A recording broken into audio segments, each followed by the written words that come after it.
first time on the bike in a long time, and it's such a perfect day for it. I do have to get this bike refitted for my size and height. Just getting used to the clippings. I made some stupid mistakes on the road.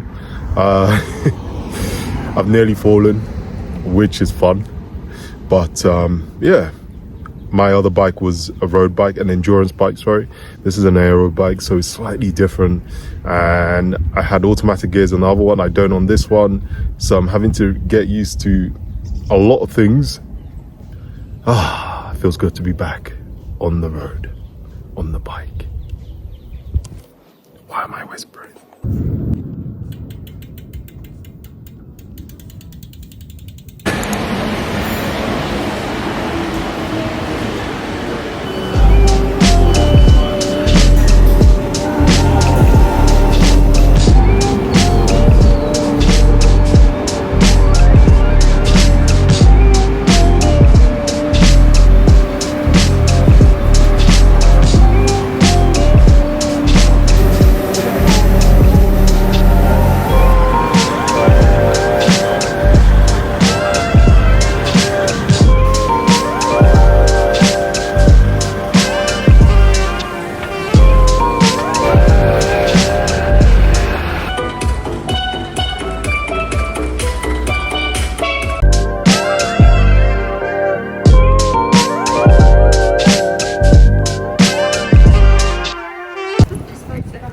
I was gonna surprise you.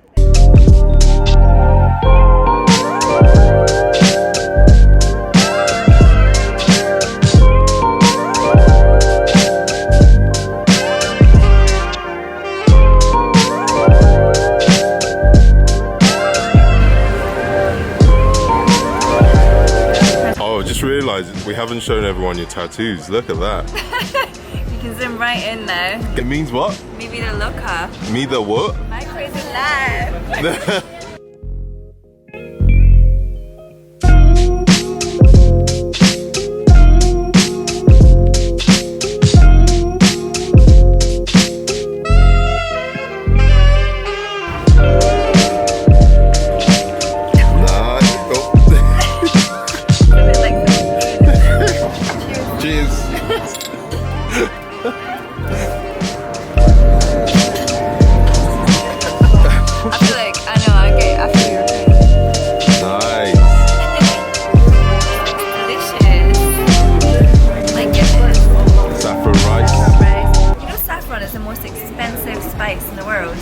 Yes. Okay. How do you eat that? Do you just pick it up and then... Yeah.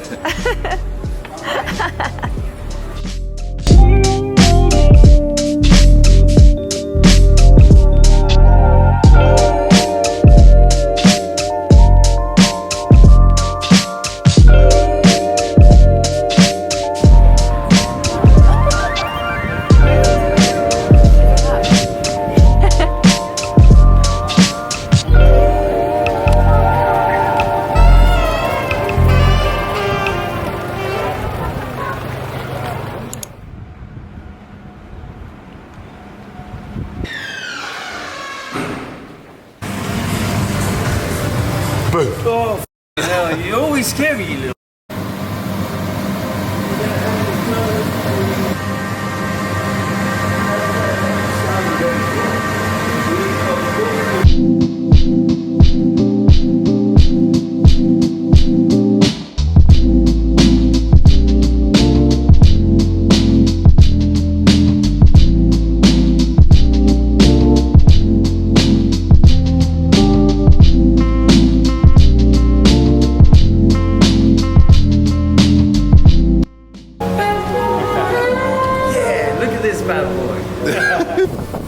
So something really cool happened this week. Pablo and Thomas have a shoot and they wanted me to be involved.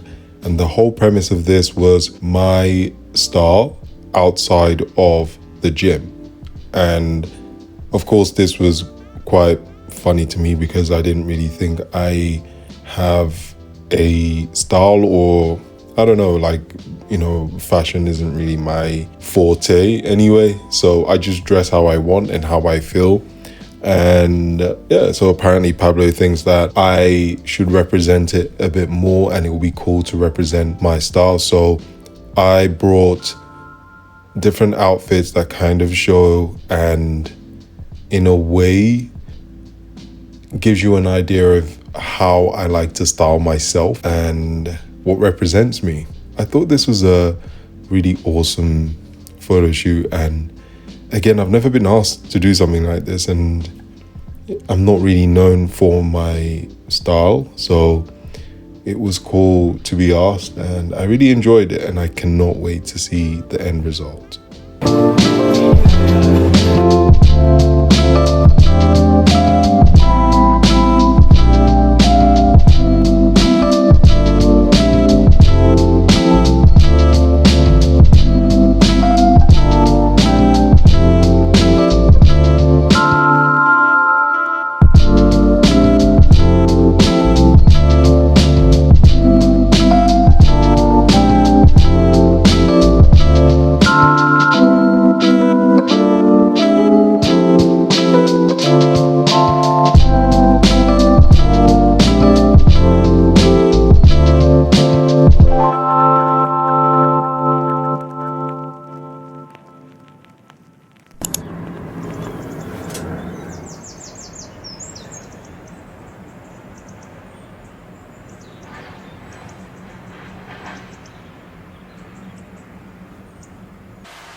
So I've been looking for a new suitcase that is a little bit more sturdy and slightly smaller than my other one.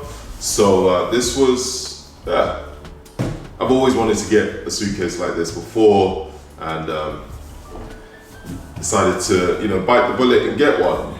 It's obviously, hopefully, fingers crossed, going to last me quite a long time, and hopefully I will have many an adventure with the suitcase. I'm going away soon, and decided to get these Doc Marten sliders. They are extremely comfortable. I already have it in black, and I just thought I would get the white. And yeah, white is a dangerous color, especially with sliders, because they will get dirty. It will, of course, but I just like the look of them. I've also got some Vivos. How awesome is this colorway? Look at this. So this is the Primus Light knit. I saw this in the store and I was like, why don't I have this colorway? And it is probably one of my favorite colorway in the Primus Light. And I also got some of the John collaboration, the motor strength. So if you watch my last vlog, you see I did the shoe for the motors, and I love the detail underneath the shoe as well. These are designed for strength training, specifically for strength training. So the difference is a slightly more cushioning with this one, and a little bit of a protection on the toe box as well. I have been trying them now for the last 3 weeks, and I absolutely love them. Comes in 4 or 5 different colors as well. And yeah, I put my discount code in the description box if you've ever wanted to try them. They also have a 100 days guarantee if you are not happy with them and you want to send them back. But trust me, a lot of people that have tried Vivobarefoot shoes have never gone back. One thing I would say about the motor strength is the toe box area is going to be slightly bigger than normal. So I go for my size. I'm a size UK 12, US 13. I go for the same size. You will have a bit more room in the motor strength than probably the Primus Light, the knits, and the Primus shoes as well. But that's intentional. So you will have a bit more room so that your toes can spread. That's the whole point of barefoot shoes, to allow you to naturally spread your feet in the shoe. So just bear that in mind. So I had a great question from one of you guys out there that watch my channel, and the premise of the question was, how do I find making friends, especially working from home, working alone a lot of the times? And I thought it was a great question. For me, it's not easy. It's been tough, right? If you work from home, I film a lot of the stuff on my own. It's not easy. It's not easy meeting people. It's not easy as someone who's an introvert as well myself. I do find it hard making friends, of course. And the friends I have now, you know, two of my friends are people that I've known since I worked in retail, right? And I used to know a lot of people back when I went to university. I worked in retail. We lost touch, which is natural, which is what happens, right? I'm in my 30s, and I have lost some friends along the way, especially as my career changed. And honestly, as an adult, making friends is hard because a lot of people already have their friend groups. They don't need new friends. And at some point, I just kept to myself. I had my best friend here who, unfortunately moved to America. Well, fortunately for him, great for him. You know, it was a great opportunity. I had a handful of friends. Some of my university friends moved away, so that friendship ended. You know, I'll be honest with you. I have tried making new friends, putting myself out there. It is really tough because I don't know how to do that in a way. And yeah, not everyone's receptive, right? So I find in England, especially in London, people are very flaky. It's just natural. People would say to you, yeah, let's hang out, let's do stuff. Never happens. They actually don't mean it, right? So one of the best ways for me to make friends is, luckily, I go to gym all the time. I train a lot. And when I started to do more CrossFit and go to more CrossFit boxes, I found it so much easier because a lot of it is everyone's interactive, everyone talks. It's more of a community. I know a lot of people in my industry, the bodybuilding side, find that cringe, but it's true. There's more of a community feel in the CrossFit side. So in a way, I've made some friends because I go to CrossFit. I used to go to CrossFit gyms and rekindled some friendships that I kind of didn't. It's going to sound cringe, but using my plants as an analysis, I didn't water that friendship. What that means is I didn't put the effort in, right? Sometimes it could be one-sided. Being someone that I used to be quite closed off. I wasn't always open to new friendships, and then, you know, people try and connect with me and be friends with me, and it wasn't reciprocated, so they kind of gave up. So it was a case of me texting people, calling people that I used to know and saying, hey, do you want to hang out? And yeah, that's kind of how I found making friends. I don't have that many. I don't actually want that many. I don't want a big group of friends. I don't need that. I just need a handful that is going to be there for me.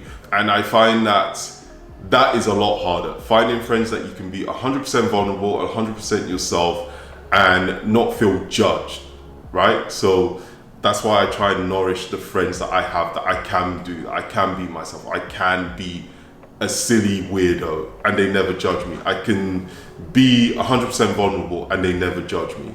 So it is hard. I would not sit here and pretend that making friends is easy.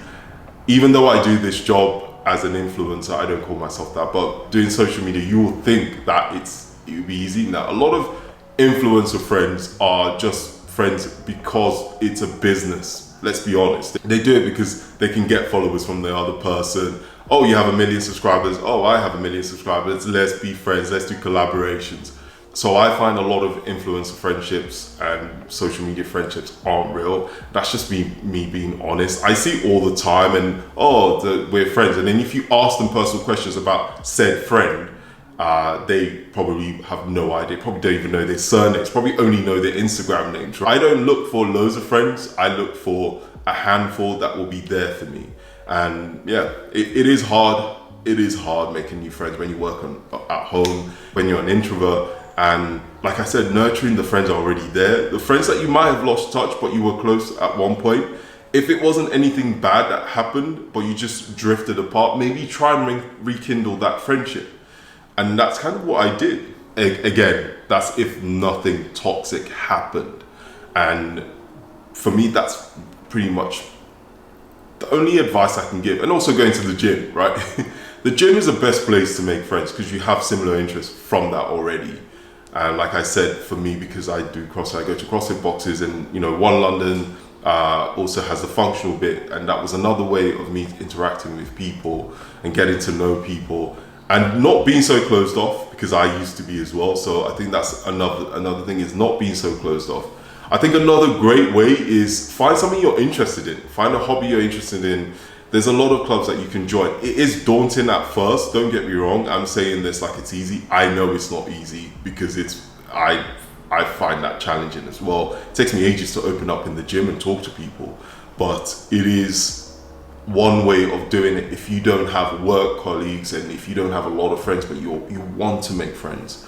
But yeah, it isn't easy making new friends, especially as you get older, I find anyway, and people aren't very reliable. I have lost friends along the way. But my number one things now is, just because I need friends doesn't mean I'll settle for any type of friendship. There is certain things as toxic friendships, right? And if you feel you need to impress your friends, they're not really your friends, I'm sorry. If you feel you need to constantly show off to your friends, are they really your friends? You should never feel the need to show off to your friends, because they shouldn't really care about your money. They shouldn't really care about what designer brand you're wearing. And you shouldn't really feel like you always have to keep up with them.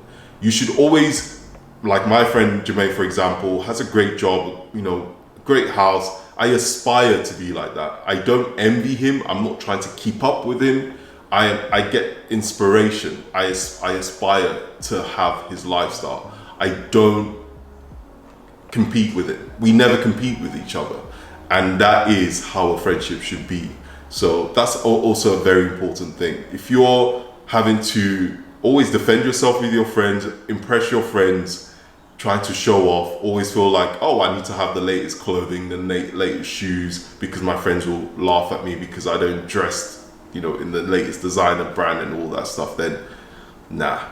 But also good banter. So, if you can take the piss out of your friends, if you can take the piss out of someone and they don't take it personally, if you can be sarcastic all the time with them, that is a true friendship. They don't take it personally. So yeah, I envy extroverts. Sometimes I'm just like, I wish I was an extrovert. I wish I would just like walk into the room in front of strangers and just be like the life of the party and make friends easily. I'm not. I'm the guy in the corner with, my orange juice because I don't drink. And if there's a dog in a party, I will be the guy in the corner with the dog just hanging out for the entire thing.